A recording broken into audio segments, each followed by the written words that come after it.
Nandito. Okay. Then I will record it. Okay. Now I'll turn you over to Kuya Jojo. Kuya Jojo. Yeah. Yeah. Kuya Jojo, you're on. You can share screen already, Kuya Jojo.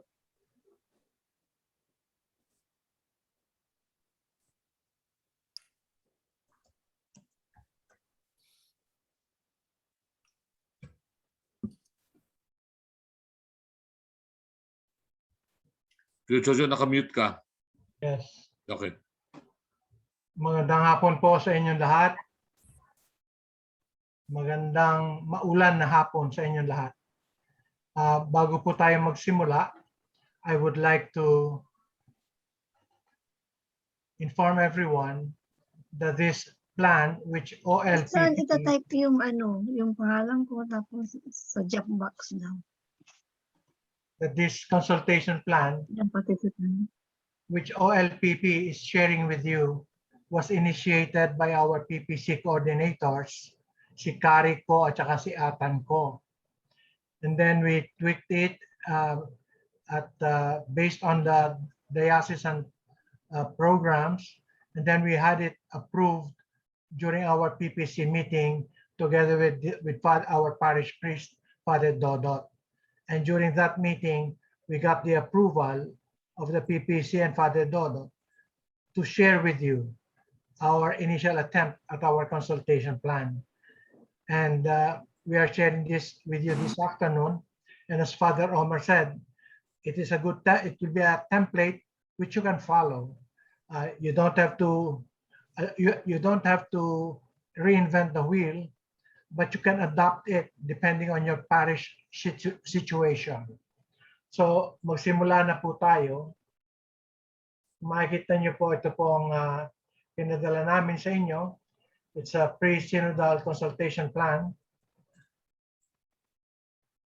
And the first slide, bababa ko lang itong gallery view.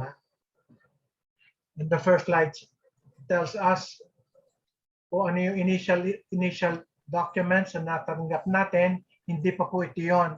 Ito pa lang po yung sinasabi nila na nagbabalak sila ng Synod of Bishops. At ang sinasabi dito ay continuing his efforts to reform the Catholic Church in accordance with the teachings of the Second Vatican Council. Pope Francis has approved a new three-stage process for the next gathering of the Synod of Bishops. Its aim is to involve the whole Church at the diocesan, continental, and universal levels through a process of listening and discernment on the important theme of synodality. For a synodal church, communion, participation, and mission. So makikita po natin dito na sa susunod na slide ay binigyan po ng mga petsa, target dates. And Pope Francis has decided that the Synod will open in the Vatican and in every diocese throughout the world in October 2021. Dalawang buwan na lang, well, after 2 buwan na lang po yan, actually. It will first go through a diocesan phase. Kaya ginagawa po natin ito ngayon sa Diocese of Cubao. And once we receive the documents, the timetable starts October 2021 until April 2022. That's basically October, November, December, January, February, March, April. 7 months. But depende po yon kung kailan natin matatanggap ang dokumento mula sa Vatican. And subsequently, a continental phase. Kasi po, ang lahat ng mga dioceses dito sa Pilipinas, ipapadala po yung kanilang nakalap na consultation sa kanilang mga obispo at ito po ay pag-uusapan sa CBCP ng buong Pilipinas. Kaya dyan, at ang CBCP naman po ay sasama yan sa continental phase. Kasama po tayo sa Asian Bishops. At yan po ay mangyayari sa September 2022 hanggang sa March 2023. At kapag nag-usap-usap na po ang mga obispo on the continental phase, pupunta na po ang mga obispo sa Roma para pag-usapan nila at yan po ang Universal Church phase at the Vatican on October 2023. Ito pong aming ilalahad sa inyo ay ang plano ng OLPP tungkol sa consultation plan. At ang ginamit po dyan dahil si Kari po ay Managing Director ng Learning in Motion dito sa Philippines, makikita nyo po yung mga acronyms para madaling matandaan, mga mnemonics para matandaan yung mga proseso, ang mga stages ng pagpaplano. Pupunta na po tayo sa pangatlong slide. Sa OLPP, ito po ang tinatawag naming core team at consultation team. Ang core team po ay binubuo ng aming kura paroko na si Father Dodot Torres. Ang kasama po dyan ng PPC coordinators na si Atan, Jonathan, at si Kari Ko. Actually, si Kari Ko po at saka si Jonathan nagpasimula nitong pagsusulat nitong consultation plan na ito. Kasama rin po diyan ang mga officers at ministry heads ng aming Parish Pastoral Council. Ako po ang advisor nila bilang kasama naman sa Diocesan Synod Consultation Team. Ang Parish Consultation Team ay binubuo naman po ng Admin Logistics Team. At mamaya po tatalakayin natin yung ano ang inaasahan natin sa kanila. Ganon din po ang Facilitating Team at ang Documentation Team. Kailangan po kasi magtulong-tulong dito at napakalaki at napakalawak na ating gagampan ng papel. Mas dadali po ang ating mga gagawin pagka tayo nagtulong-tulong.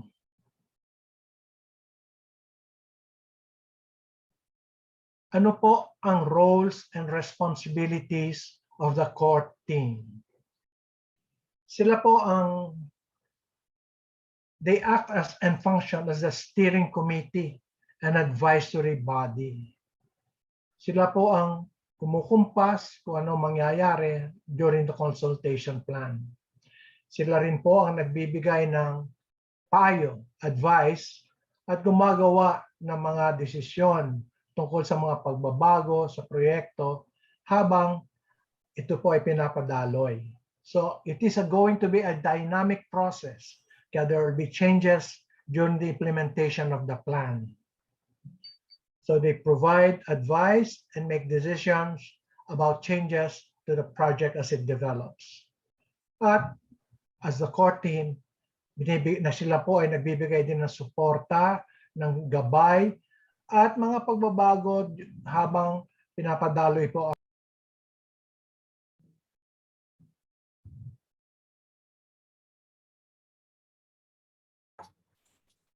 Tito, John, nag-mute nakamute ka ka. po. John, naka-mute ka. Naka-mute ho kayo. Joe, nakamute ka, Joe. So, biglang nag-mute ng kusa dito. May kasama ako siguro sa kwartong nag-mute. Sila po ang core team po. They give the support, guidance, and oversight of progress to the consultation team. Ang importante po rito ay pirming nag-uusap ang mga lahat na tumutulong para mabuo ang consultation plan ng bawat parokya. Importante po ang communication, frequent communication. Punta naman po tayo ngayon sa roles and responsibilities of the admin and logistics team. This team will be accountable for providing essential administration and logistics support needed by the facilitating and documentation teams to ensure the smooth run of the consultations, which includes pre-synodal data profiling, organizing the groupings, and corresponding assignment of facilitators sending reminders to respondents, ensuring the data collection instruments are in order.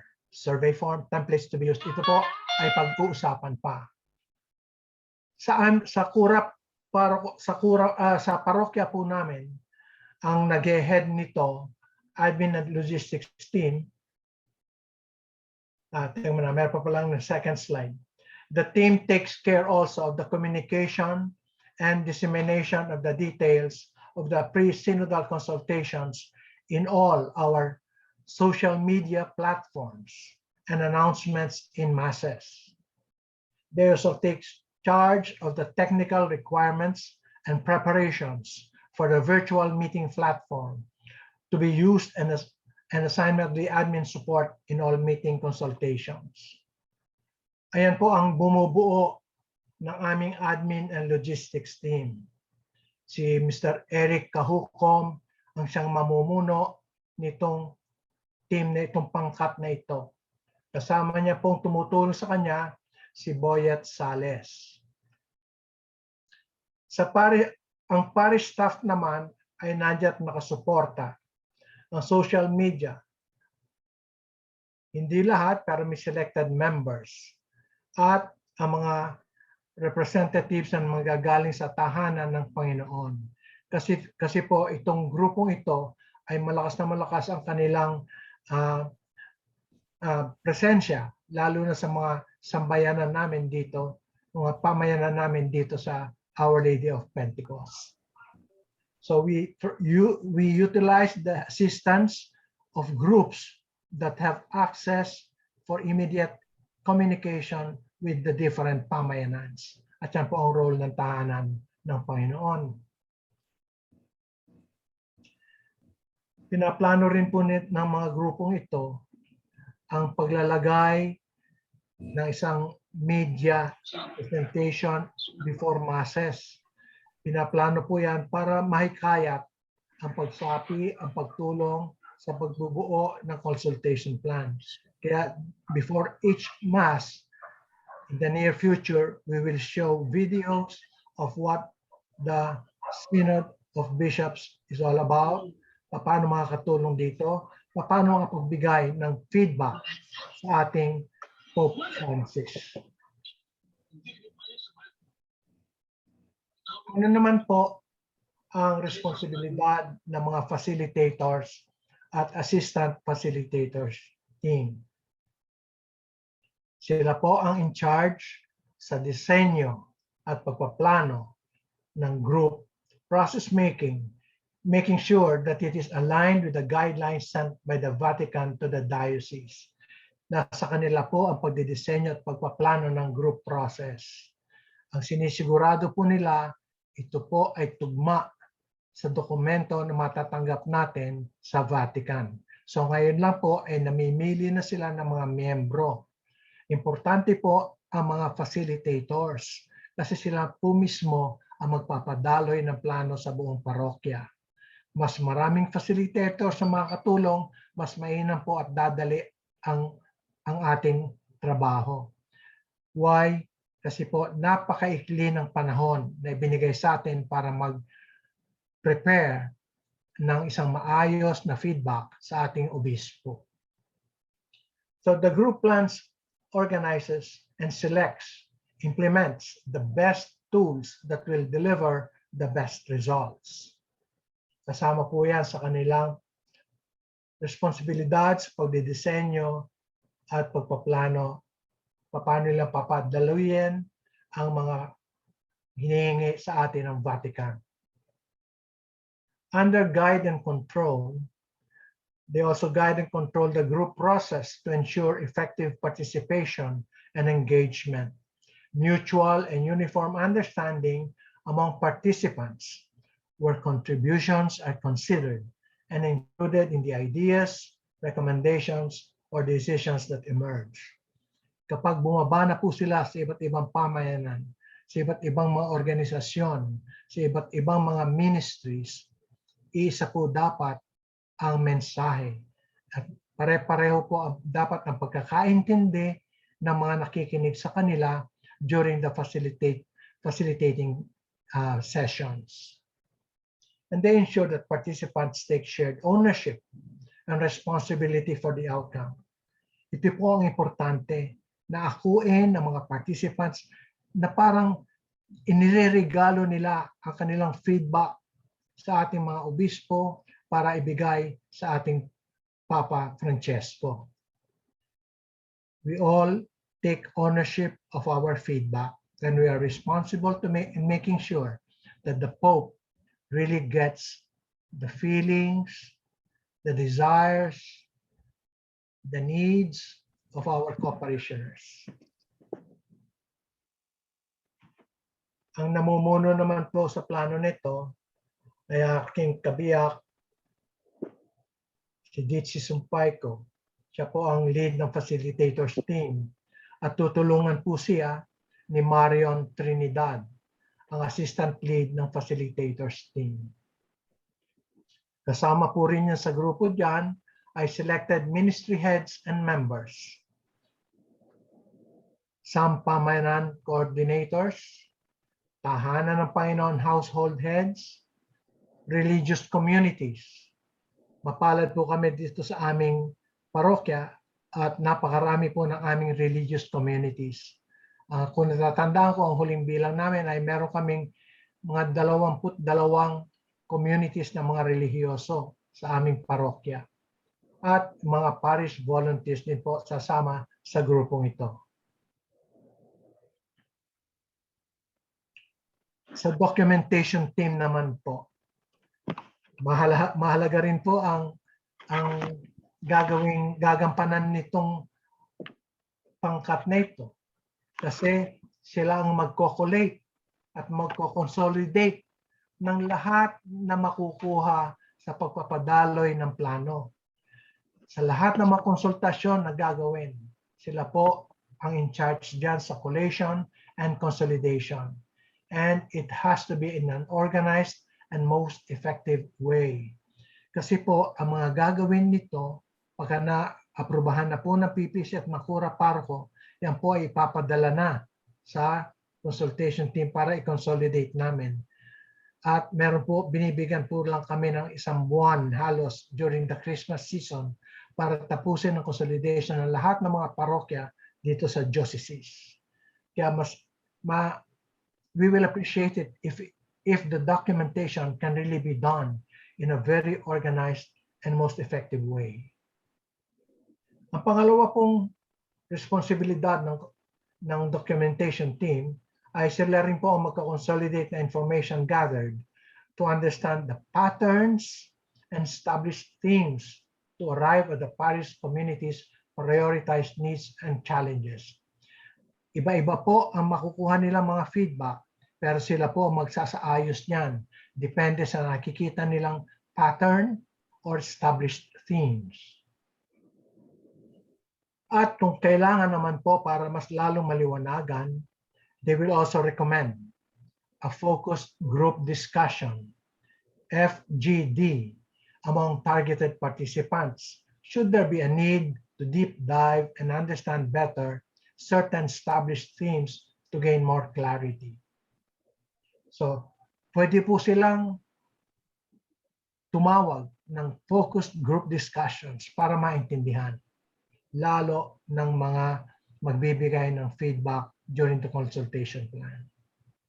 Sila rin po ang magsisynthesize ng mga findings and documents after all data and information have been validated. Malaki po ang trabaho ng documentation team.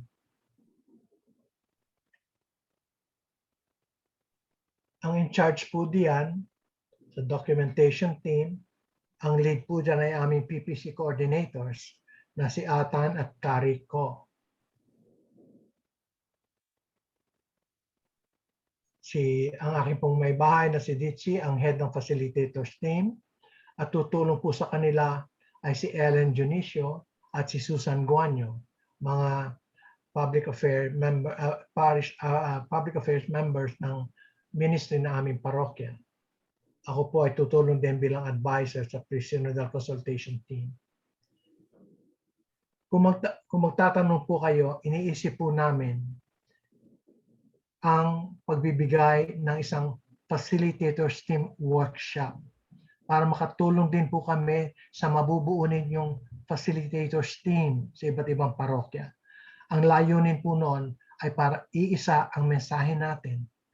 So, oras na makuha na po namin ang dokumento galing sa Vatican, bukod po sa survey questions or gagawin nating mga dokumentong ipapadalo at ibibigay sa mga parokya, bubuo rin po kami ng isang programa para makatulong sa facilitators team para mapadali ang trabaho nila sa pagbaba nila sa iba't ibang pamayanan.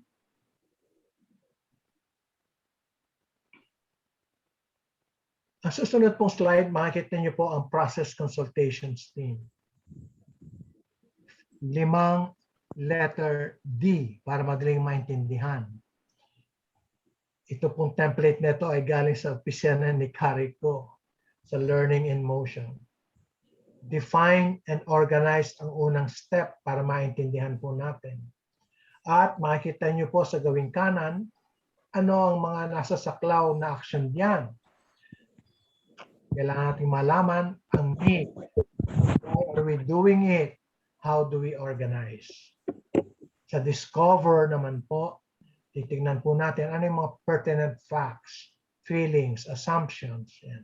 Mababasa niyo po yan. You can use this as your guidelines in the process, in the consultation process. At down the road, kakatulungin din po natin, baka hindi pa po alam ni Ms. Carico yung kanyang organisasyon para lalo mapagbuti at mapalakas po natin ang mga facilitators team. So, to repeat, we define and organize, we discover, we diagnose, we document, and then we debrief. Yan po ang pinaka-importante.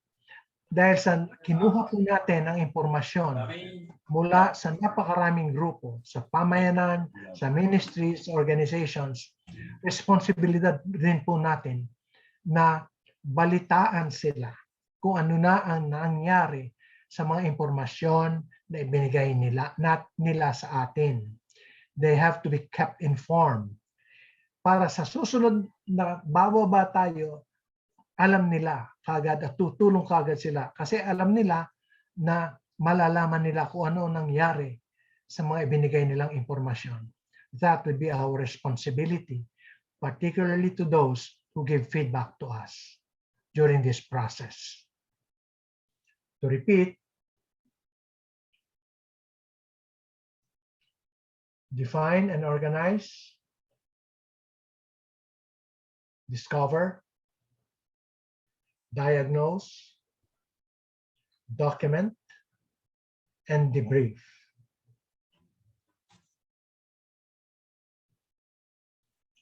Ito pong slide neto ay hindi na po kaiba sa inyo. Si Father Omar nagpipresent na several times presented this in the different vicariates. And we give this to you para alam niyo po na talagang very tight ang ating timetable. Sa first column, makikita niyo po dyan ang pinaka-deadline ng lahat ng mga parokya dito sa ating diocese. Tingnan niyo po yung ika-4, after preliminary assemblies, opening mass, orientation, consultation. Yung last line po ay deadline is November 30, 2021.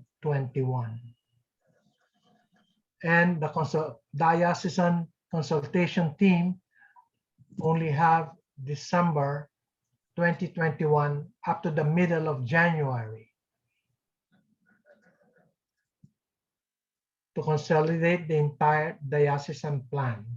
And this will be validated from January 18 with the different vicariates, as you can see on the second column. At kapag na-validate na po yung consolidate na mga plano, ito po naman ay pipresenta sa Presbyteral Council on February 10, 2022. Ang final presentation po niyan ay sa buong kaparian ng Diocese ng Cubao, which will be held on February 17 2022. We expect the approval upon presentation ng mga konsultores on March 3, then the pre-synodal meeting on March 17.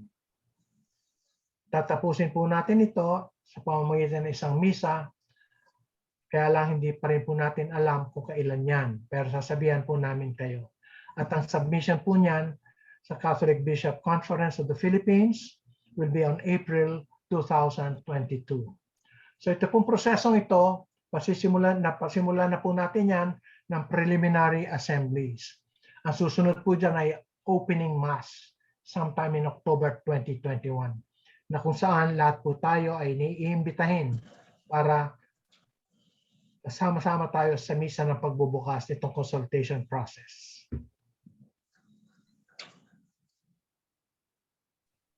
Ito po ang hinihiling namin sa inyo, itong nakalagay sa slide neto. Ito po ang timetable na kakailanganin ninyo. Makikita nyo po rito, sa headings ng bawat column ay yung 5 letra D. Define, discover, diagnose, document, debrief. At yung ano yung mga events o tasks, gawain, at kailangan lagyan din po ninyo ng timetable. For example, under define and organize, yung una pong column sa kaliwa, start mapping out project plan, August 12 and 16. Natapos na po yan ng Our Lady of Pentecost. Present project plan to PPC, August 21. Natapos natin po iyan at nabasbasan po ang plano. At dahil doon po, ito po naman ay ibinigay namin at we're sharing it with you. So ang susunod po namin dyan ay ang convene the consultation team. And that is the week of August 30. Parang itong linggo na po yun. So naghihintay po kami ng tawag para sa gagawin dyan ng consultation team. At simula sa September, groundworks and preparations, at ang hinihintay po namin diyan ay ang mga dokumento na manggagaling sa Vatican. Pero ngayon po lang po, gumagalaw na po kami para masigurado na pagdating ng dokumento, handa na po kaming ipadaloy iyon. And that's yung ibang schedule naman po under the other columns, discover, diagnose, document, and debrief. We are sharing this with you together with the target dates namin. And if you'll notice, under documentation, the 4th column, nandyan po yung critical na deadline.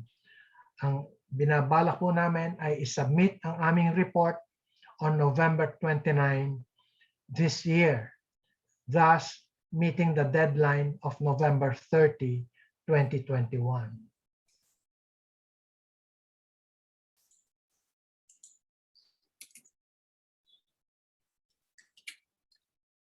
Ang methodology po, as we await the guidelines from the Vatican and the orientation from the Diocese of Cubao, here are things to consider in our approach. Yung restrictions ng pandemic, such as those on social gatherings. Kailangan po obserbahan natin ang protocol. Ayaw po natin na magiging sani ito na dumami ang magkakasakit ng COVID. So iingatan po natin ang ang ating mga sarili at ang mga kausap natin sa pagpapadaloy ng ating mga plano. The mode of data collection in the light of the limitations of our crisis situations. If done virtually, the computer and internet accessibility and literacy of target respondents. Isa po itong malaking hamon kasi marami po sa ating parokya ang kailangan ng tulong dito.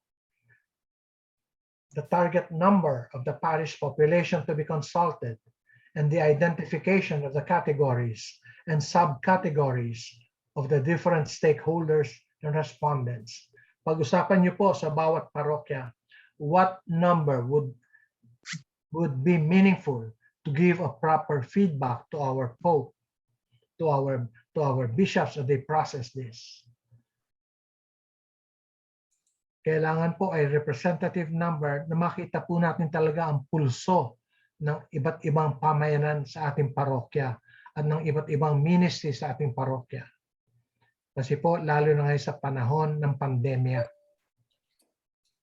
At ang ika-apat naman po ay the same level of understanding of respondents on the questions to be asked for accuracy of their responses and its subsequent validation.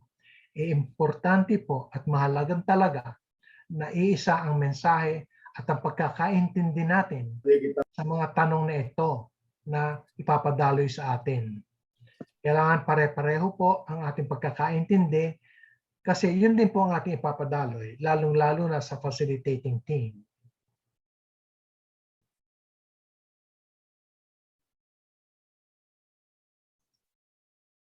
Johnny, tapos na ako. Sige, thank you, Kuya Jojo. Po kayo. Sige, we'll now open the floor for questions. Meron kayong tanong, clarification on Kuya Jojo's slides? You can raise your hands or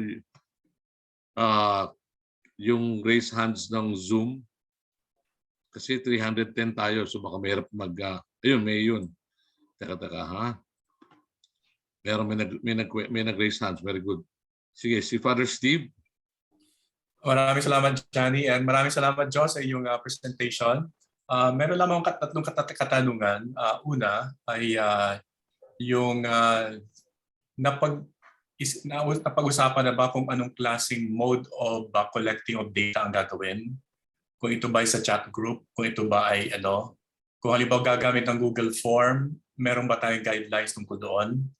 At kung kukuha ba ng data at maraming gusto nating makunan ng input ng mga tao, tama lang ba na halimbawa mag-fill up lang sila ng Google Form o pagkatapos na mag-fill up ng Google Form ay kailangan ipatawag pa ba sila na sila ay magpulong at mag-usap-usap para maipresenta nila at maipresent nila at ma-discuss ang kanilang mga sagot sa katanungan.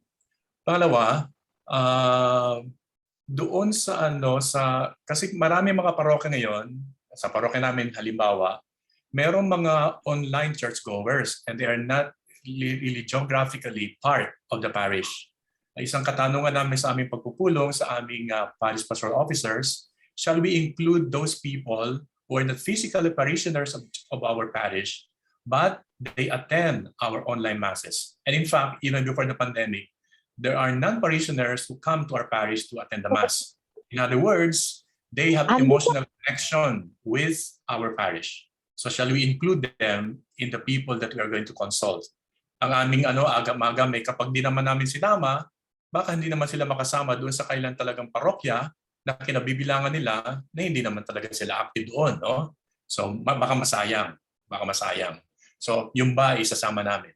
Pangatlong tanong, ang punto ni Pope Francis, in fact, siya yung nag-introduce ng innovation sa synodal consultation. Sabi niya, we don't only consult the priests and the bishops, but we consult the people. So ibig sabihin, yan ang in-introduce ni Pope Francis in 2018 na talagang as many people as we can ang dapat nating makonsulta. Ang tanong, we will be including as many people as we can. So who are these people? Even the non-churchgoers? Or shall we also include even non-believers or even non-Catholics who might have a piece of their mind about the church? So yun po yung tatlong katanungan ko. Meron na bang mode of collecting the data? Meron na bang guidelines tungkol doon? Pag gumamit ng Google Form, anong klaseng guidelines meron doon? Pangalawa, isasama ba yung mga non-parishioners, non-physical parishioners, but part of the online virtual community of our parish? And how far are we going to involve people in the process? Thank you. Father, maraming salamat. Ang sabi mo, 3 katanungan, pero 30 yata yung nadinig ko. Patawarin mo na ako. No?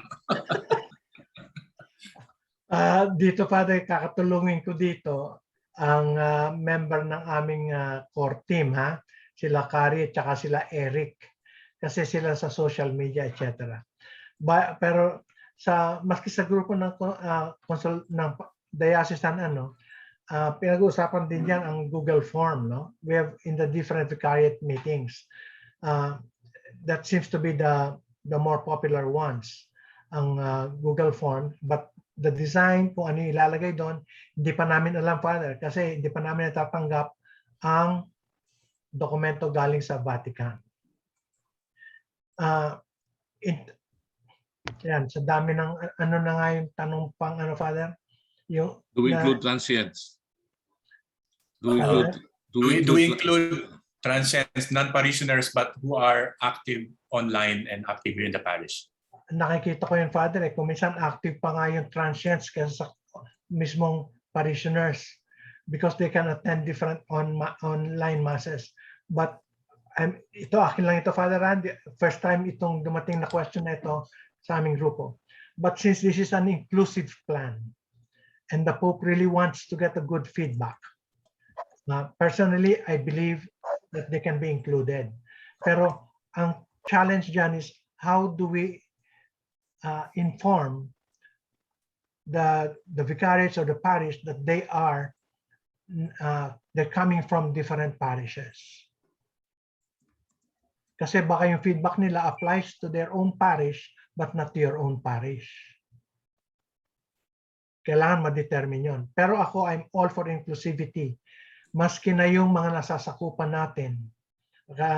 Ngayon on those with other religious beliefs,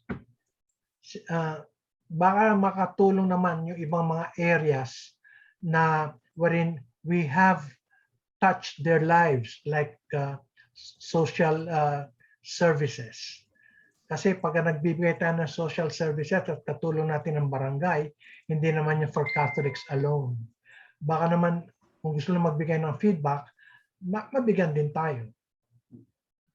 Pero again, these questions that you are posing are beneficial to our planning also. What we have here is a plan in progress, but questions such as those posed by you are very helpful. Nakikita ko po dito may question si Eric Kahukom. Eric, you want to add something? Yes, good afternoon. Good afternoon, Father Steve. Eric Kahukom po from OLPP. Yeah, I'm the assigned admin group for our parish, and actually we've started forming the Google form. We have to understand unusual times, and we have to think out of the box. Wala po tayong physical boundaries when it comes to consultations. Unlike before, na we can assign like villages or yung mga pamayanans. But now, with what you have said, with online masses, physical boundaries are no longer there. Now, since we're still waiting for the contents of the consultation, what we did first is the first section of the Google form, which is parang demographics, the name. It doesn't have to include the last name, just the name. Then we put age brackets lang, not exactly age. Kasi di ba sa Google form, you can just, parang multiple choice lang. Just more or less to see who are the respondents.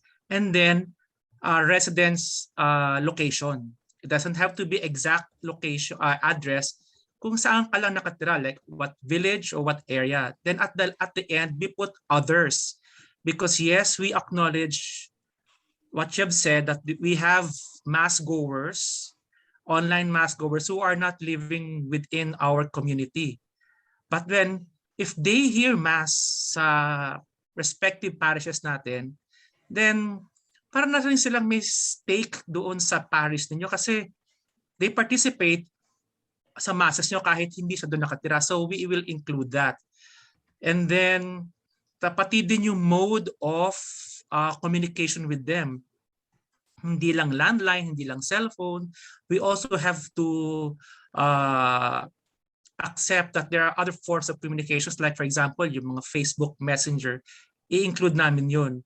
So papipiliin lang namin sila kung saan nila gusto sila makontak, kasi when we distribute this, we don't di ba wala naman siyang hard copy ang Google Form.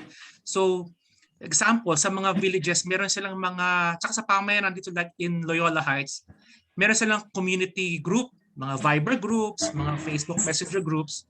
We intend to distribute them.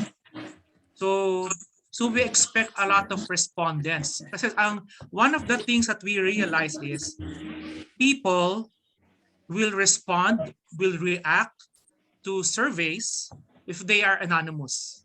Mas matapang silang mag-voice out ng kanilang saloobin, what they think and what they feel, kung hindi sila fully exposed when it comes to personal information. And that's okay. That's okay. Kasi more than the person, what we want to discover is what they feel and what they think about the parish, about the church. So yun, that one, while we're waiting for the content from the diocese, is unahin muna natin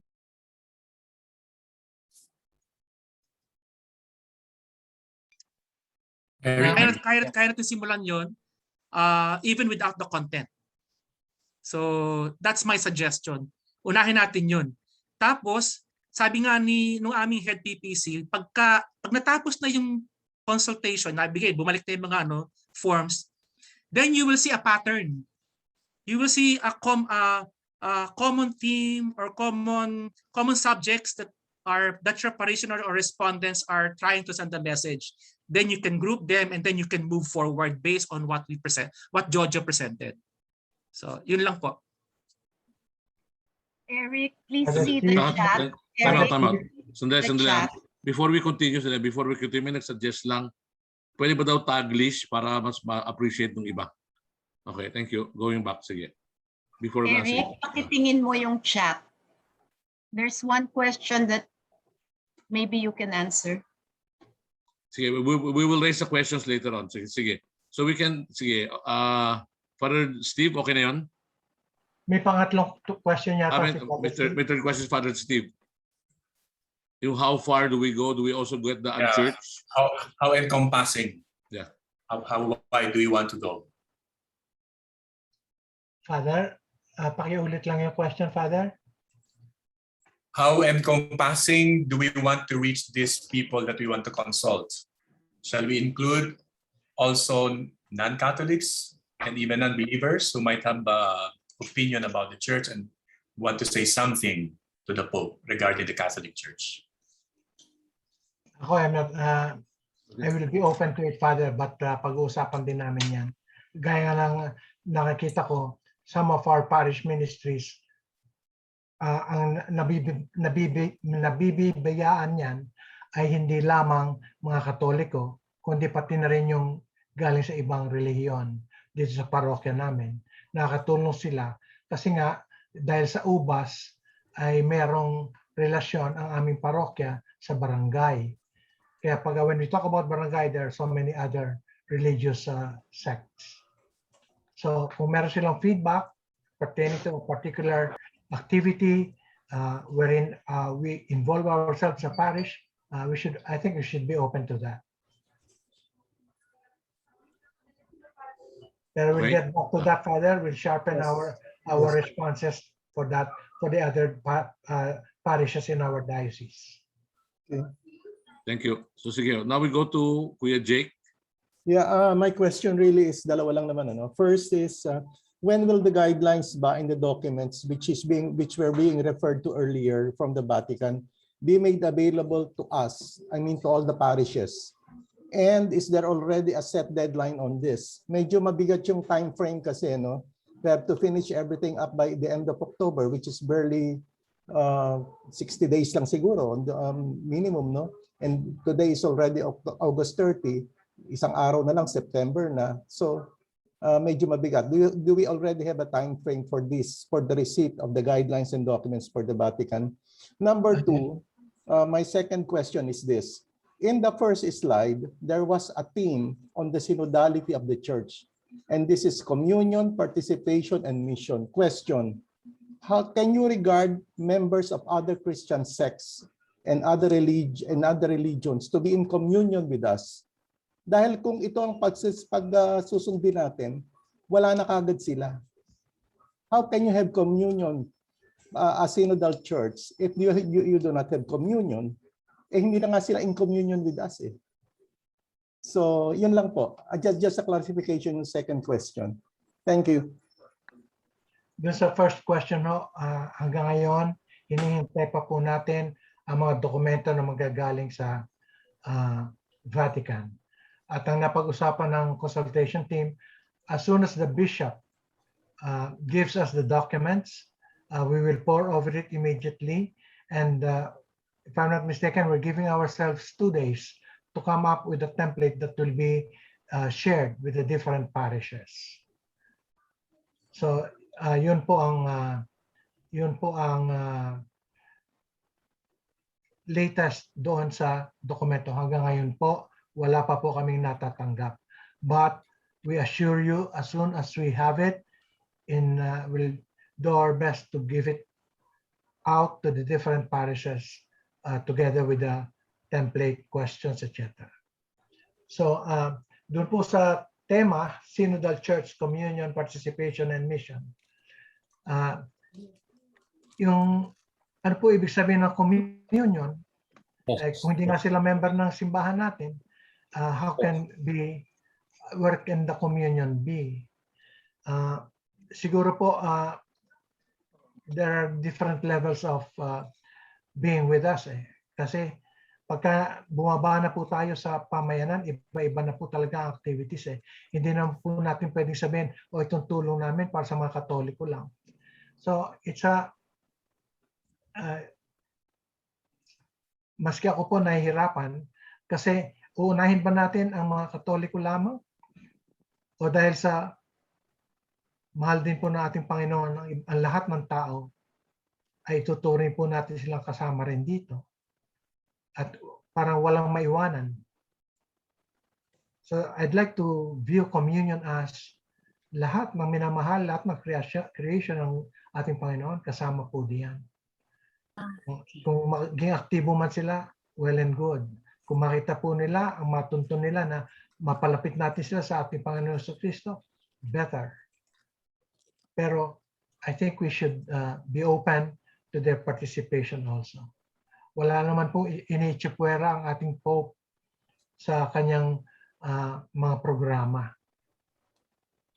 In fact, he's trying to adopt and make changes in our church to make it more relevant. Pati nga po yung mga synod on the Amazon, pati creation, spirituality, kasama po yan.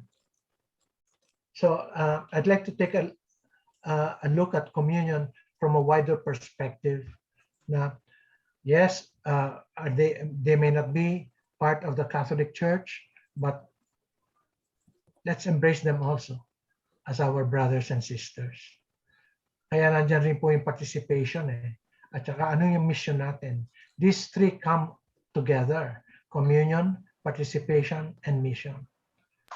Ay yung mission po yung action natin dyan participation. So I hope I was able to give you an answer, Brother Jake.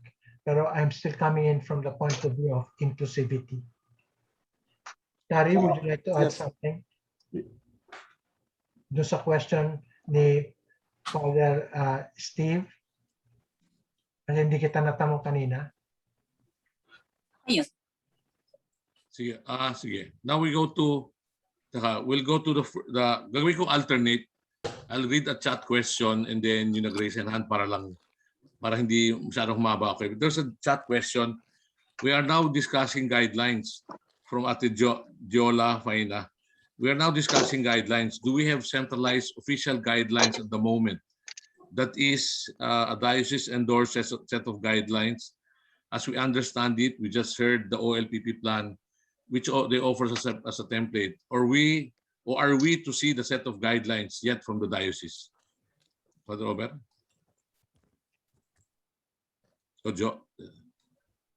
Parang nakamute ka. Sino sasagot? Sorry. Doon po sa binigay nating summary ng ating preliminary assemblies, no? Isa po sa nakalagay doon sa general guideline is we leave leeway to every parish, no? So, bibigay po kami ng mga regarding specifics, no? Iiwan po namin yun sa mga parokya, no? Kasi bawat parokya po ay may kanya-kanyang sitwasyon, may kanya-kanyang mga resources, may kanya-kanyang limitasyon, kaya we cannot really give specific guidelines for all the parishes, no? So regarding this, ay po yung binigay ng sample ng Pentecost Parish sa atin, no? It is just a guide for us, no? Pero ang bottom line po niyan, sa parish pa rin, bawat parish pa rin ay dapat magkaroon ng kani-kaniyang pamamaraan. Thank you, Father. So ngayon si Ate Jinky of De La Estrada. Ate Jinky. Yeah.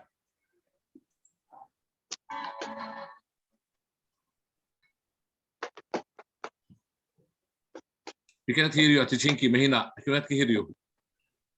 We can't hear you. Volume nyo.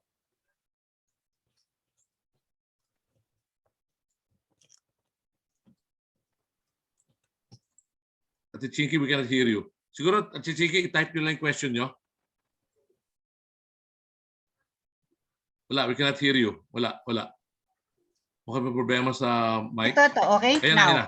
Okay. Yeah. Maiksi lang ho. Pakisama na lang ho para standard kasi yung participation, communion, mission are quite big words, di ba? So, I hope may standard parang backgrounder na yun ang theme natin as a starting point. Then number 2, what is a valid, to make it valid, what percentage ba of parishioners should we consult? 50%, 20%? Kasi kanya-kanya ho tayong populasyon, di ba? So we'd like naman to give Vatican a substantial representation. So more or less, gaano kadami kaya ito? 40% of our parishioners or something? Salamat ho. Chinky, the situation depends on in every parishes, no? Yeah. Maski kami dito sa OLPP, I estimate we have around 18,000 people.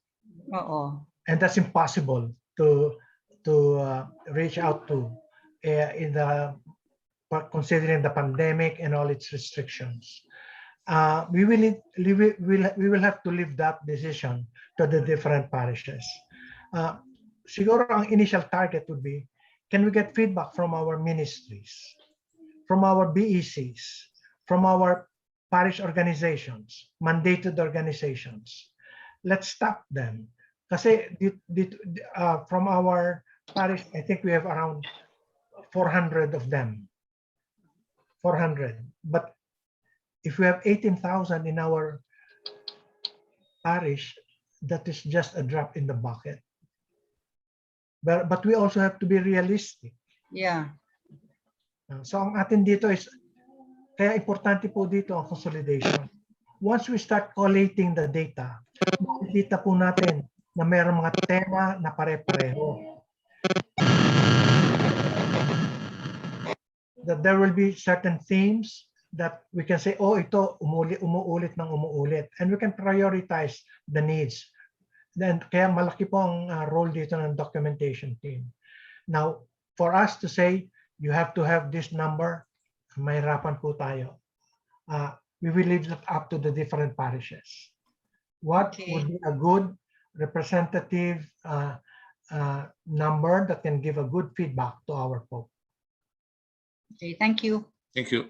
So I'll read the chat question from Kuya June Laconsay of SPP. Yes. Nasagot ba natin yung kay Brother Jack na question na pangalawa? Yeah, I think so. Yeah. Okay. Yeah, Okay, but I think it needs still further clarification as mentioned nga by Brother Jojo na it has to be aligned with what is expected of us. Kasi kung ang expectations talaga by the term communion is it should be in communion with the church, meaning the Roman Catholic Church, then alam na natin ang limitations natin, yung boundaries na sinasabi natin kanina. So we need to clarify that really. Kasi medyo, sabi nga ni Sister Chinky, these are big words. I mean, communion, participation, and mission. And I think those are actually parang masyadong mataas eh. We have to drill it down. Ano ba talaga ang ibig nilang sabihin? And ano ang scope ng work that we have to do? That I think is the most important one because sabi ko nga kanina, we barely have 60 days to complete everything. Yes. Wala na nga yatang 60 days eh. Yun lang po. Jake, Thank you very much po. that is the reason why we really have to wait for the documents.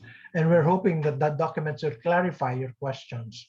But we have to also be realistic in the short span of time that is given us. What are the easy fruits that can be picked easily, low-lying fruits that can be picked? Our ministries, our mandated organizations, their feedback to us. Kasi sila naman po bumababa at nagpapadaloy. So we'll just have to be patient and wait for the documents as they come in. But in the meantime, what we are expecting would be for the different parishes to start coming out with their consultation plans. Thank you very much. Thank you. Thank you. Sige, kay Kuya June Lacunsay ng SPP, siguro Santa Perpetua to. Do you already have a plan on how to conduct consultation if majority of the parishioners belong to the poorest of the poor and have no access in the internet or other forms of communication? Nag-correct si Father Raul. Sinong sasagot? Merong yung tahanan ng Panginoon dito sa aming parokya. May mga Bible study groups din sila, and these are conducted in the different pamayanans. We can tap them also. Ang challenge lang dyan is hindi sila face-to-face, hindi ba? Dahil sa kung limited nga sila, but kahit na papano, meron niyang social communications. Kasi kahit na the poorest of the poor, meron din yan, pwede din bigyan na access yan sa data. Baka kailangan lang tulungan sa gastusin, sa pagkakaroon ng data para sa pagpupulong nila. Danny? Yeah, for me, daragdag ron. Danny? Yes. Okay.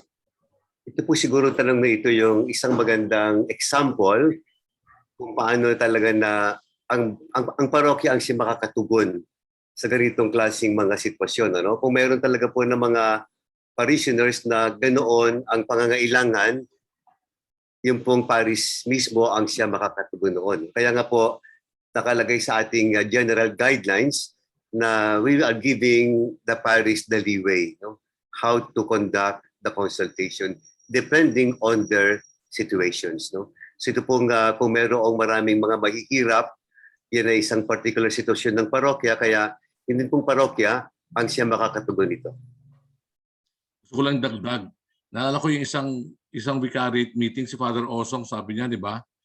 They provide internet access sa mga chapels nila, which they can use. And then, the people can go there for the discussions or whatever. Kaya kung kailangan ng Google Forms, so pwede pumunta doon. And then, sabi rin niya, naalala ko, kung kailangan daw ni Father Steve ng tulong, pwede daw sila tumulong sa Miraculous Beda. Anyway, the next... Yun yung leeway na sinasabi natin, nasa mga parokya talaga yun. No? It cannot be passed on to the diocese or to any group. No? Dapat po, pinag-aaralan talaga ng parokya. Ano ba talaga yung specific na pangangailangan ng parokya nila at ito'y matugunan din nila. Sige, next question. Next question, Father Larry. Father Larry, nakachat. Okay. Yeah. Yung una is parang reaction dun sa sinabi kanina about are we to include other religions or other sects. Maganda yung openness natin, maganda na inclusive tayo, pero I don't think yun ang hinihingi ng Santo Papa. In matters of halimbawa dun sa Amazon, syempre it involves the whole people. Pero ito kasi, ang topic is synodal, meaning to say, consultation within. So maybe it should not be a big part kung sakasakali meron man mag-comment, but pero hindi sila yung target natin. Ang target natin is our own dapat. Even if we maintain inclusivity, even we maintain kung meron silang mga inputs, meron silang gustong sabihin, then tanggapin natin. Pero hindi dapat 'yun ang ano natin, ang focus. Tapos pangalawa, dun sa tanong kung gaano karami, I think ang tinatanong ni Sister Chinky is percentage. Yun din ang tanong namin sa parokya namin Kung ano yung good percentage na magiging representative ng opinion ng parokya. Siguro na-involve yun. Yung sinasabi natin na sectoral, pwedeng bawat ministries, okay, we'll take their opinion. Pero anong percentage ang masasabi mo na representative na ng opinion ng kasamihan? Ayun lang po. Thank you. Thank you. Thank you, Father Larry. Larry, siguro dun sa ilang percentage, so far wala pa naman binibigay sa atin, ano? Kung ilan talaga, ano? Pero para sa akin, kung ano siguro yung maibibigay lang ng parokya sa ngayon, ano? Kasi kahit sabihin nila na 10%, baka hindi pa rin natin maibigay yun no? Kaya the easiest we can do now is yung based on the situation now, no? Meron tayong pandemic ngayon, no? Meron pa tayong limitasyon, no? Sa tingin ko yung kung ano lang yung kaya, yung magagawa ng parokya, doon na lang muna tayo. Okay. Sige, thank you. So then I'll ask, magbabasa ako isang chat comment to target galing kay Ate Ofi Benitez ng St. Joseph's Shrine.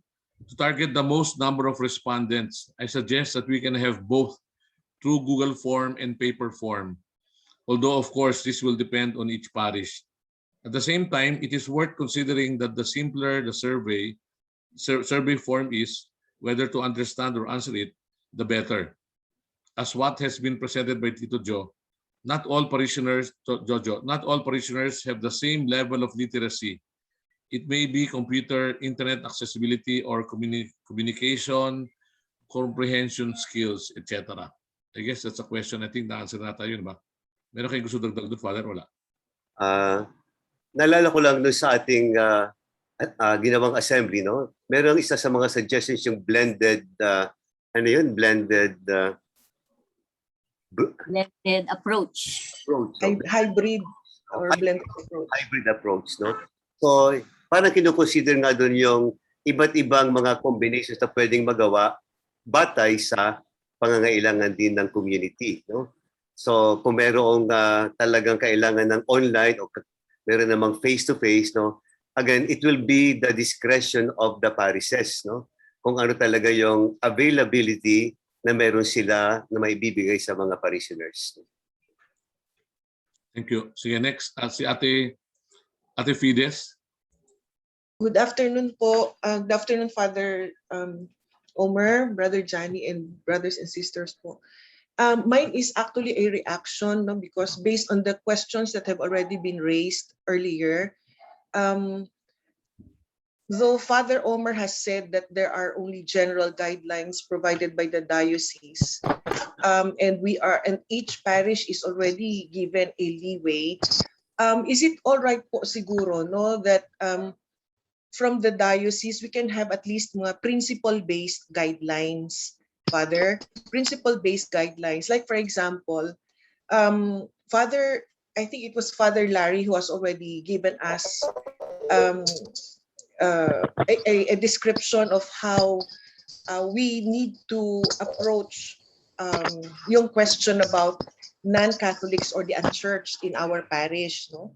So while we cannot really say yes and no, definitely, at least there's a principle, a guideline that's based on a principle that the diocese can actually provide all parishes.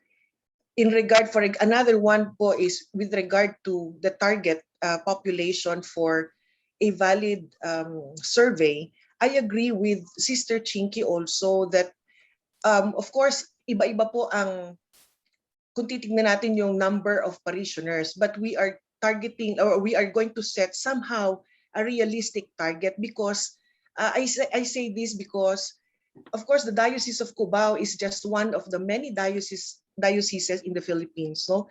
And if our number is combined with the other dioceses in the country that would be submitted to CBCP, it would also appear to be a very valid number percentage, no, of the Catholics in the country. That would make that would compose the demographics po that CBCP will come up with. But in so far as our diocese is concerned, kunyari po, sabi nga ni Father Omar, mahirap naman kung sabihin natin 10% or 10% of the parish because of the many constraints and limitations. But at least po, baka we can still set, sabi ko nga, a principle-based guideline that would be more or less realistic. Kunyari, 1%. O, 1% ba talaga? Para rin po merong uniformity. Yung po sinasabi, I think, ni Sister Chinky kanina, there's going to be a uniformity of the target participants.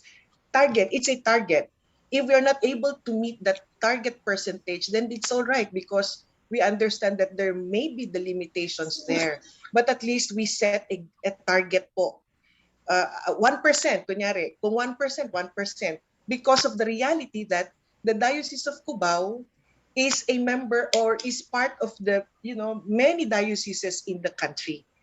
So kung 1%, kung 0.5%, but at least all of us, all of the dioceses, all of the parishes in the Diocese of Cubao has a standard that is set. Kaya ang akin pong reaction and observation and as well as a recommendation, yung general guidelines na tinatawag po natin could be principle-based guidelines. Salamat po.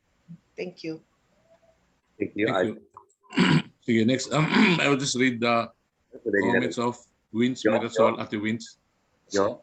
May comment ka doon para Omer? Yes. Una po dun sa general guidelines, so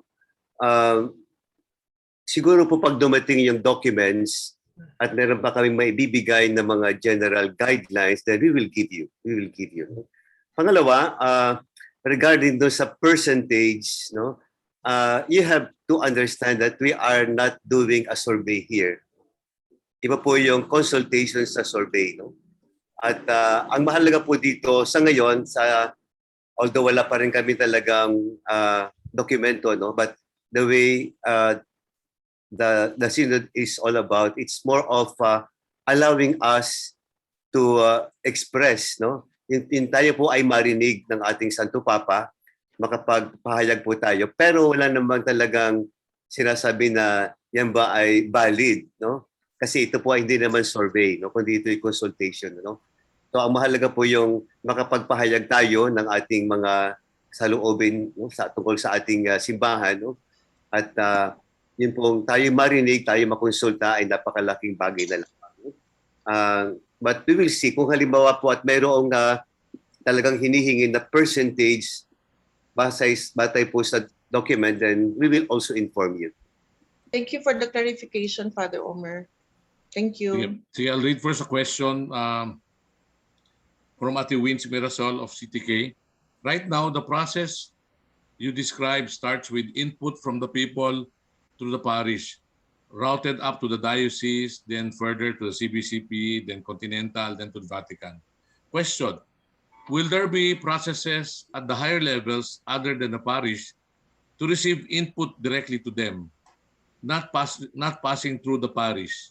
In other words, can a church member send survey feedback directly to the diocese level or to the CBCP or to the Vatican directly for whatever reason?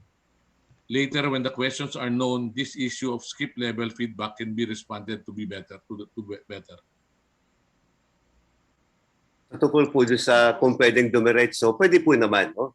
Pero alam nyo, sa dami ng mga communications na pinapadala sa taas, baka po hindi mabasa yung mga ipapadala natin individually. No? Kaya nga po siguro pinapadaan by parishes and by diocese, and by continents para po sa ganon mapasama yung ating mga gustong sabihin doon sa ganoong procedures, no? Wala po naman talagang pumipigil kung pwedeng dumiretso, no? But binigay po sa atin ng ganitong pamamaraan para sa ganun nga ay maayos po na tayo ay makapagparating, no, ng ating mga saloobin na tayo rin po ay marinig nila. Thank you. Para may dagdag ko lang, yun ang dahilan kung bakit kailangan nating i-consolidate at i-collate ang information na makukuha natin sa iba't ibang pamayanan at yung sa mga tutugon dito sa consultation. Kaya yung kanilang individual suggestions, malalagong po yan sa pagka kinonsolidate na ang iba't ibang nakuha para lumabas ang mga tema, mga nasalubin ng mas nakararami, ganun. Sige, next si Kuya Boyet. Kuya Boyet, yeah. Meron siyang, si Boyet, meron kang gusto idagdag na kasagutan sa mga ibang questions? Yes, gusto ko sanang mag-share ng thoughts doon sa mga questions natin. Kasi some people are asking about targets. Ang ano ko sana, Kuya Jojo, let's throw the net first. No? Tingnan natin kung ano yung mahuli natin. For all we know, what we're going to get, the number of respondents, could be a few lang, pero baka dagsain tayo. Evaluate natin lahat. I would even those outside the Catholic faith, I think we should hear them also. Kasi we've heard reports even before the pandemic that the Catholic Church is in retreat in some countries, no? Sa Europe, kuminsan yung mga simbahan to nagiging museum na lang. It would be interesting to note bakit nag-transfer yung ibang faithful. Di ba? We would learn a lot from other religions as well. Kung binibigay nila freely yung opinion nila, titignan natin. At saka yung discover portion natin, towards the end, di ba, conduct actual consultations. Tapos ang susunod nun, yung diagnose, kagaya na ng sinabi mo kanina, collate natin, consolidate, that would be the time to weed out those inputs that we could not use. Pero at this point, since we are short of time, tignan muna natin, let's shake the tree, kumbaga, and see what falls off. Yun lang po. Thank you. Sige, next, I'll read the question of Brother Kuya Louis Maglaya of Miraculous Medal. First question, it was mentioned that there should be a proper or correct understanding of the questions. Will the diocese release a briefing or backgrounder or orientation to help us correctly or better understand the questions? We are planning a facilitators training on September 25. So September 25 morning, so basically to explain to the facilitators, because we were expecting to get the questions in, sana makuha natin earlier than that. If we go earlier, we can move it earlier. But I think that's a quick answer to that question. And then hopefully your facilitators should be able to explain properly sa inyo, no? Or maybe we can have another session like this to have a general, explanation kung kailangan. Okay, just like what today. Today there were about, so far there were about, highest number na nakita ko, 314 people. Okay. Second question, is there a critical mass or percentage of the population in the parish required to able to say that we have good number? I think that was been answered already by Father Omer. Sige, so next, can we go to Kuya Nato Kaluwag? Yes, Father, sige. Regarding this, yung unang question, briefing and background on the... So siguro po pwedeng makadagdag din. If you recall, we include in the summary report, no? We will also be doing hindi po ito yung parang itetest yung question, kundi ibibigay namin yung formulation ng question para po malaman ninyo, and if you have suggestions, para mas madali pa po na masagot ng ating mga kapatid. So, bukod dun sa facilitators training, we will also be giving you the formulation of the questions for your own suggestions and corrections. Father? Yes. may dagdag ko lang. Ang talagang napakahalaga po rito ay matanggap muna natin kung ano yung mga dokumentong manggagaling sa Vatican. Pagka natanggap po natin yon, magkakaroon na po tayo ng focus kung ano po yung gusto nilang malaman. At batay doon, makakagawa na po tayo ng mga consultation plans kung paano natin padadaluyin. Pero hanggat wala po yung dokumento, ito po mga tanong natin ay hindi po natin ganap na masasagot.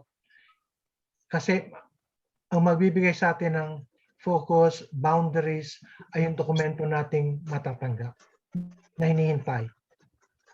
Sige, thank you. Sige, Yeah. Kuya Nato. Yes. Sa akin, I'd like to suggest that maybe it's a mindset that while we're working on this, we are actually representing the others who may not be here. Even in the, it's as simple as the ministry we're all involved in. So, sa ating pagninilay, kung ano man ang ilalagay natin dun sa ating trabahong gagawin sa hinaharap,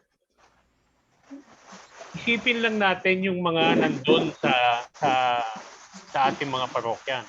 That we are in fact representing them.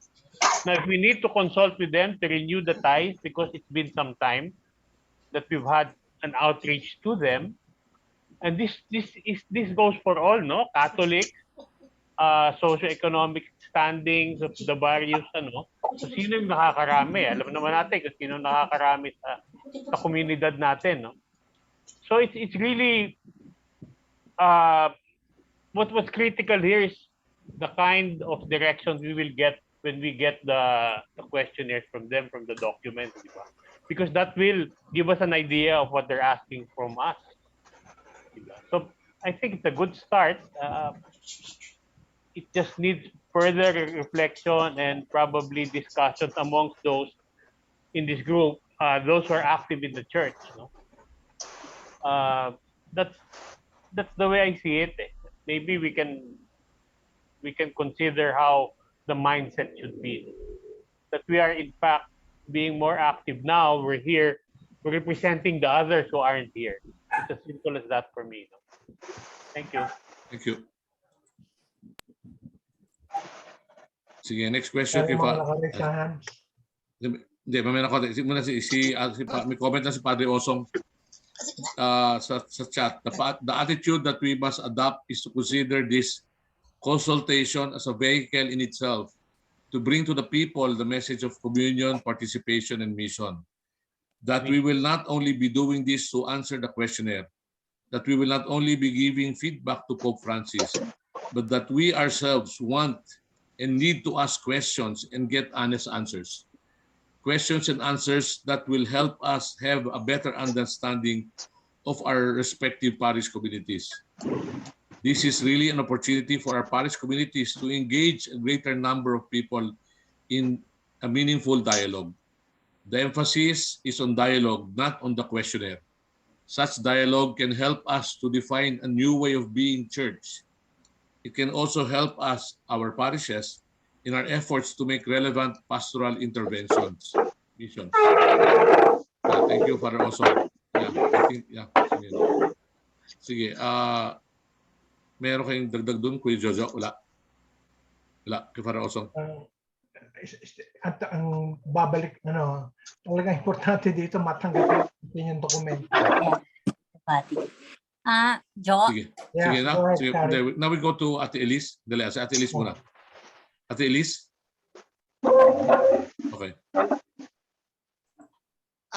My question comes from the remark of Father Omar that this is not a survey, but rather a consultation. So how do you differentiate? Because as far as I know, what we want is to get a pulse of a majority of the people. So how do you differentiate a survey from a consultation?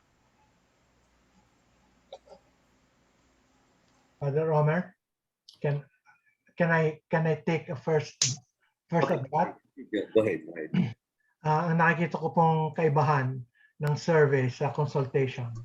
Ang survey po kasi pwedeng gawin yan kahit na hindi na kung ano lang yung isagot nila sa questions, yun lang po matatanggap natin. Pero sa consultation, pwede po maging mas malalim ang pagkuha ng kanilang mga saloobin. Kasi pwede po tayo bumalik sa kanila, pwede tayong magtanong sa kanila. Pagka sa survey po ay kung ano po lang ipadala nila sa atin, yun po pagbabatayan natin ng ilalagumin nating mga sagot nila. But then you could design a survey wherein you gather results and then you process the outcome and then analyze it and then maybe organize a focus group discussion with people with certain views that you want to explore some more. So yeah, well, that is one. Yeah, that is also the reason why if there is need for focus group discussions, yes, to clarify things, that will be encouraged. Yes. Thank you. Thank you. You're welcome. Sige, sige. Next meron lang, may nag-comment, masaya ko lang, a few comments lang. Kay Lulu V ng Mount Carmel, I think it's important that non-Catholics should be included to give us a real profile of the community. Okay, I think that's a comment. And then kay Kuya Pong Copiaco of Immaculate Heart, perhaps through participation, those people who are not really in communion with the church will become aware and become or convert to Catholic and join us in Christ. The process can be invitation to people who are lost in their spiritual ways. Just a thought po. Okay, I guess that's a good suggestion. And then, Ati Kari, sandali Just kasi ang haba na nung ano ko kay Kuya ay hindi ko alam kung Kuya or Ate Deng Tenko Santo Domingo, sorry Synod means walking together and the whole church becomes missionary. I think it just tells us that everyone has a responsibility to share Jesus regardless of belief. Okay, yung hindi nang gamit yung slides. Okay, tapos yung kay Ate Fina suggests also because parishes are given leeway to formulate their own guidelines. We agree on principles to follow under which the strategies, methodologies on feedback consultation can be aligned with. I think that was answered by Father Omer. Bahala ang parish. Sige, now we go to Ate Kari. Ate Kari, you want to add comment? Yeah, I just have a clarification also with Father Omer probably or Sila Jojo and you, Brother Johnny. Una-una kasi in our first pre-synodal consultation, you mentioned that in all likelihood, the general guidelines from the Vatican will be received by the diocese by September. And then we are going to have our vicariate orientation afterwards. So my question is, are we still going to wait for the guidelines to be presented only during the vicariate orientation again? Or as soon as the diocese will receive the guidelines and you have gone through it and reviewed it, and as fast as you can you disseminate those guidelines already or communicate it to the parishes, not waiting for the vicariate or orientations again, pre-synodal? Okay.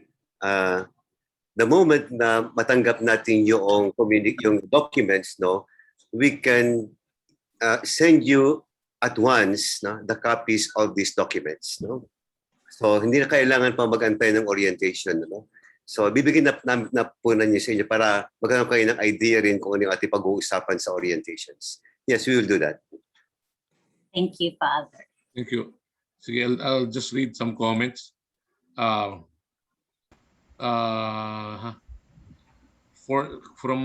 Kuya Glenn of Ensol, for standardization purposes, since this is a diocesan level consultation, let us exclude those attending virtual masses that do not belong to the parish diocese. Okay. From Annie of Holy Sacrifice, reaction, not question. It is a milestone. It is milestone sa ilang simbahan. Duc in altum. sa pinakalaylayan ng lipunan, marginalized at deprived. Pagbubukas ng pusod ng pakikinig at pangunawa sa pulso ng kalipunan ng mga laikong na mananampalataya at di nananampalataya. Ang moda po sana ay tayo ang simbahan approach. Salamat po. Okay, noted.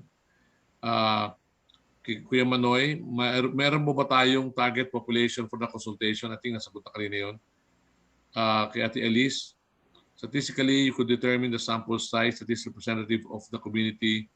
However, you have to define what your total population, inclusive of Catholics or non-Catholics. I think that was also answered in the discussion. Okay.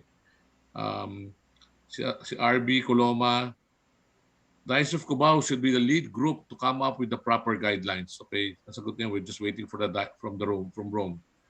Okay, exactly what I've suggested above. Okay. Kay Ate Joyce of CTK, may I suggest we submit some filler questions based on this meeting to our contact in Rome, as our situation case here may be different from what the organizer perceived from Western Asian countries. Yeah, I think that would be a good idea. Yeah. Barangay leaders. Yeah. Maybe you can submit your questions and feelers, give it to your PPC coordinators, and then we'll send it. We'll collate it and send it.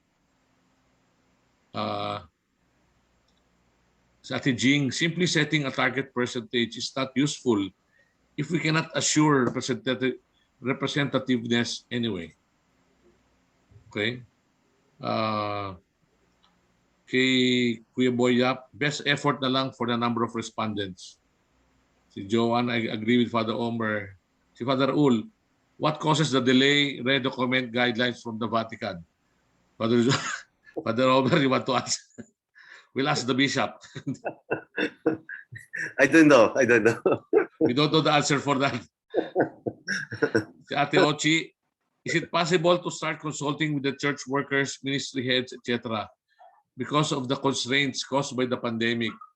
To require a percentage is hard since you have to have the data. It's not practical. I guess ang sagot doon is maybe you can start planning out in the parish based on yung ginawa ni OLPP, nagplano na sila para pag dumating ng questionnaires, di ba, we can just easily implement. So hindi lang tayo doon mag-umpisa magplano. We can start planning now. Si Ate Wins, thank you for the response to my questions. In that case, can you give more time for the gathering of input from the people to the parish? From thousands to one parish, 1.5 months. From 48 parishes to one diocese, 3 months. From 86 dioceses to one CBC, 2 months. Sige, we will see if we can ask the CBCP. Si Father Jello, we will know whether we can include non-Catholics when we see the questions from the Vatican. Okay. Si Ate Rowena, at this point, I think we just wait for the Vatican guidelines. Si Bing Cruz, just a suggestion. When we receive the questions from the Vatican, may we have 2 phases of the questions of the consultation. The first phase are standard of the parishes, and the second phase will be questions addressing specific questions to the parish. Through this, consolidation and analysis is better. I guess that would depend on the questions that we get. Si Ate Win's great comment, emphasis on dialogue and the listening church. Si Mount Carmel, bottom line, hintayin ang documents. Si Ate Fides, principle, interfaith dialogue for the concern with non-Catholic and church, etc. Okay. Si Kuya Ed Gamboa, I agree with consulting also from Catholics. Question is, are we open to entertain and include comments from non-Catholic brothers and sisters that need clarification of Catholic faith? We might find out from them why some baptized Catholics are deflecting to other belief. I think that was commented. Sinagot na kanina. Sorry, have to leave. Sorry. Meron bang age, may question. Meron bang age bracket for the questionnaire or discretion na ng parish? Meron bang age bracket? Wala na ba? So far, wala naman. Hindi delayed, advance lang tayo. Sagot ni Father Larry, hindi delayed, advance lang tayo. Yani, yeah. Meron lang akong input doon sa nagtanong tungkol sa schedules. We acknowledge that the schedules are very tight. Ang deadline po is November 30 this year. Ngayon, depende na po sa parokya kung paano ninyo lines nun. Ang suggestion ko lang po, if November 30 is the deadline, use that as your starting point para ang plano ninyo, magawa ninyo simula hanggang sa matanggap ninyo yung dokumentong galing sa diocese. Work from the end, November 30 deadline. Kung yan ang deadline, ano yung mga dapat na gawain bago para ma-meet yung mga deadlines na yon. Kaya yung pong isang slide which shows the different target dates of the different activities will be very important on the parish level. But you have to adapt that based on your parish situation. Sige, a few more comments. Last few comments. Sabi ni Father Larry, hindi delayed, advance lang tayo. Kubaw tayo eh, syempre, advance tayo. Diba? Sayang wala si Father June. Kubaw to, diba? Yung ABC natin, diba? Atin to, bago to, kubaw to. So, kaya kubaw tayo, kaya advance tayo. Okay, sabi ni Father Raul, parang ang hirap maglakbay kung hindi mo alam kung saan ka pupunta. Si Ate Mitzi ng MHRP, what is important and critical right now is to organize the infrastructure needed for the consultation so that when the Vatican document guidelines, the parishes could immediate start and move. Okay. So, yeah. Comment ko lang doon sa mahirap maglakbay kung hindi alam mo ang pupuntahan. Kaya nga po sa panahong ito, kung gagamitin natin ang isang sasakyan, sisiguraduhin po natin na tatakbo ng maayos, ipa-proper maintain natin, lalagyan natin ng tamang gasolina, so that pagka dumating na dokumento which will show us what directions to go to, handa na po tayong lahat. At hindi lang po tayo magsisimula ng paghahanda ng sasakyan kapag nandiyan na yung dokumento. Kaya ngayon pa lang po, we appeal that we start doing the structure, the different plans, ngayon pa lang po, para maliwanag sa atin pagdating ng dokumento kung ano mga gagawin. Sige, ito may nag-raise ng hand, si Our Lady of Mount Carmel Parish. As Kuya Dick. Yan. Magko-comment lang po ako unang-una huwag po nating kalilimutan kung ano po yung ibig sabihin talaga ng synod. Yan po ay isang congregation nga ng mga officials para to resolve problems or questions about faith, morals, discipline, and administration. No? So in that respect, tanungin natin sarili natin kung makakatulong ba, natatanungin natin yung unchurched, non-Catholics. No? Baka imbis na makatulong, puro paninira pa ang makita. Of course, maganda rin yung makita natin kung anong issue nila about us. No? But yun nga, yung kailangan nating introspect. No? Tanungin natin sarili natin kung makakatulong ba na tanungin yung iba kaysa tayo muna yung magtanong sa sarili natin. Now, dun po sa organization, hindi naman, nakikita ko hindi masyadong mahirap pagka in place talaga yung BEC. Kasi parang parang ibababa lang sa BEC yan. In our case naman kasi very well organized din yung BEC. Na in a matter of a few days, nakukuha namin yung gusto naming makuha sa survey man, tanong man, or whatever, for consultation. No? Kasi we empower them. No? We empower the BEC leaders. We train them. Kaya po naka-in place naman yun. So in that respect po, kailangan ngayon pa lang, if tama po yung ginawa ng OLPP na ngayon pa lang talagang nagplano na sila. And kanya-kanya lang po siguro ng style kasi nga po sa kanila more on the religious, tapos yung mga ministries, yun yung bababa. Sa amin po, in our case, it will be the pamayanan heads talaga. Sila talaga yung kinokontak namin, tawagin namin sa Zoom meeting, pumupunta, and etc.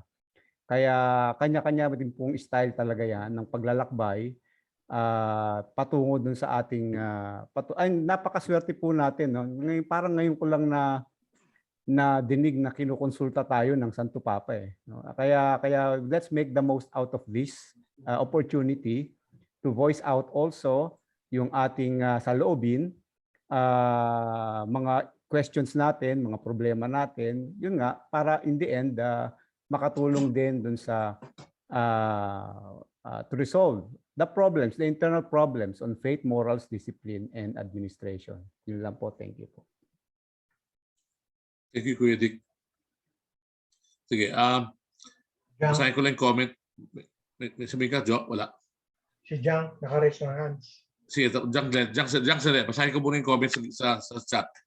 Sabi ni Father Johnny, Raul, Johnny. correct, Father Larry. Johnny, time check lang ha. 10 to Yeah. 6. 4:45, yeah. Sa dili ng konti lang to. Sabi ni Father Raul, correct, Father Larry. Sabi naman ni Ate Lily Reyes ng ICP Damar, Father Raul and Father Larry, I agree with you.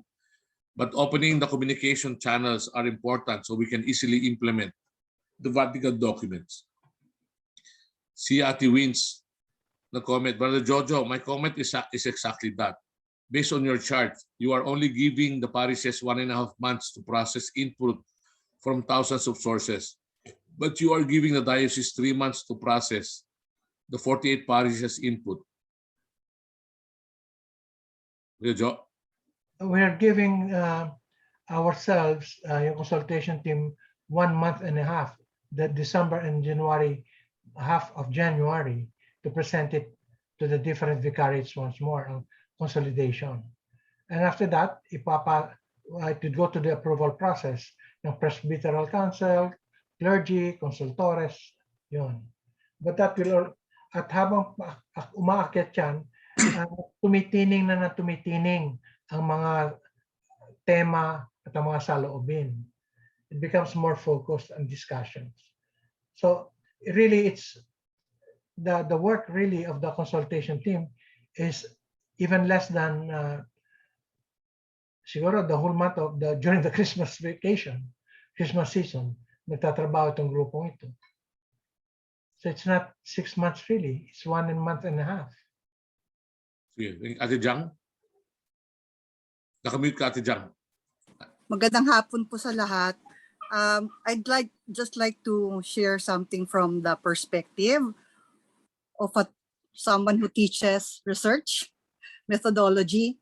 Kasi I could sense that there's some kind of anxiety over, doing research by layman. No? So meron lang po akong bibigay na konting reassurance kasi when we ask questions about, yung validity, yung number ng sample, sino-sino dapat kasama, ganong kadami, etc.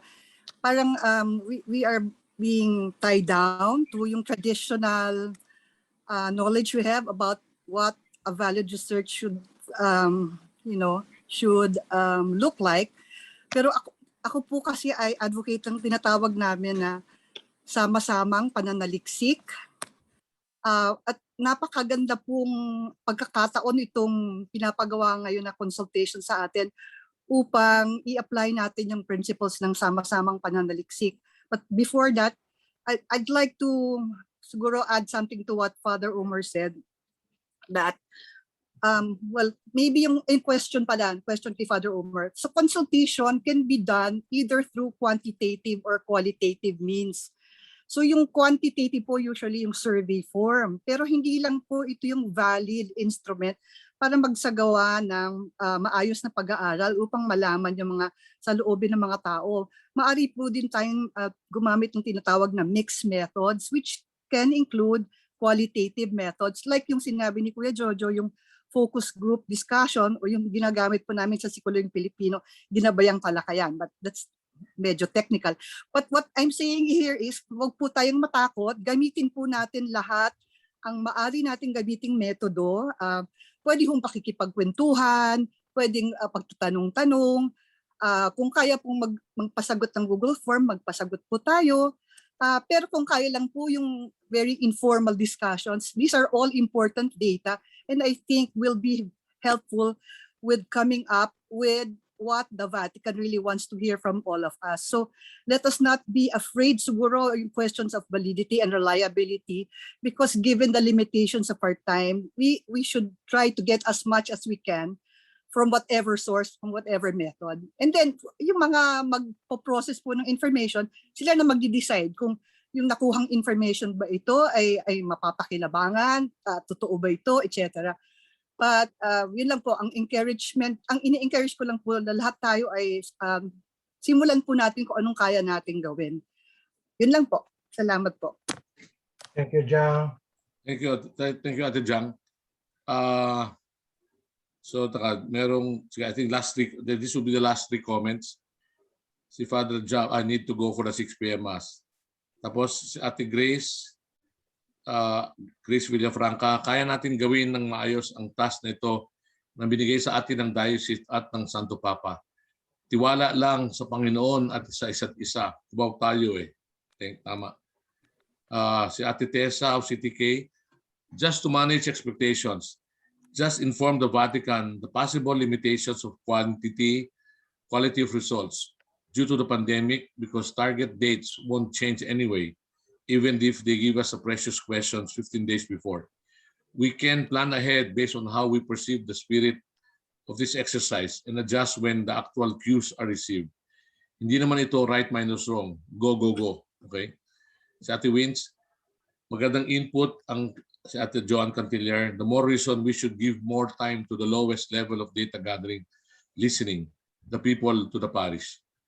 Si Kuya Manoy, thanks Jang, magpapatulong ako sa iyo ha. Ha ha ha. Si Kuya Joey ng SNPS, gawa na lang tayo ng isang generic template na applicable sa lahat kasi mahirap gumalaw if wala pa tayo idea doon sa template ng Vatican. So I guess we just have to wait for the Vatican's template. Okay, that was the last chat. So Father Omer, Father Steve, meron kang closing, meron ka bang dadagdag, Father Steve? Wala na. Si Father Dodot kaya, yung kura namin. Oh, si Father Dodot. Yes. Si Father Dodot. Wala man po akong dadagdag. Salamat po. Thank you, Father Dodot. Thank you. Si Father Omer, baka may gusto ko sabihin. Father Dodot, ikaw naman closing prayer. Sige po. Sige, Father Omer, meron ka bang last closing? No more.